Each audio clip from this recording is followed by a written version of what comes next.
Which talk show hosts or DJs are people that you admire? Who are some of the people's careers that you'd like to emulate? I remember one day having a conversation with a guy who worked in imaging down the hall from me, and he ended up creating his own business. From day one, he was very supportive of my goals in radio, and he said, your job is not to become the next, let's say, Rush Limbaugh, or the next Howard Stern. Your job is to be the first Ben Pratt.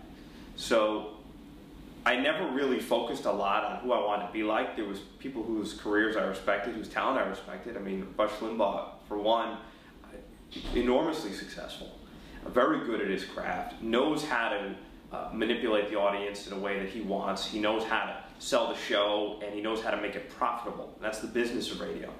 Another guy, Howard Stern, whether or not you love him or you hate him, he found his audience and he knew how to exploit it. And then on a smaller scale, I remember one day a friend of mine calling me up and saying, you got to listen to this dude. I didn't realize you have a long lost father out there. His name was Tom Likas. And I was listening to Tom, and I just thought he was hysterical. And even though politically I may not have agreed with him on everything, his ability he honed down on who his audience was. It was very granular. He had 17 to 25-year-old frustrated young men, and he just exploited the hell out of it. And he really was successful. So I respected their ability to be able to identify their audience and be successful with it. Those are two examples. Another guy is Phil Hendrie. He's a master of theater.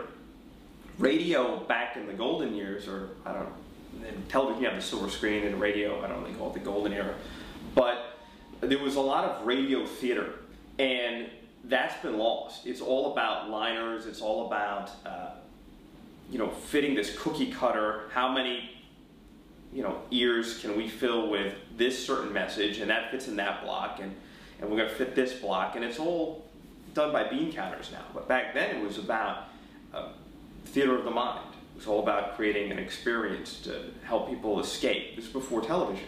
And Phil Hendrie had this unique ability to kind of create this fictitious world. He was the guest, he was the host. I've never seen a guy more talented than that on the fly. He would be two fake characters plus himself while having a caller try to argue with his fake guest. And just watching it was a lot of fun. So I'd say he's one of the most talented people that I've ever met.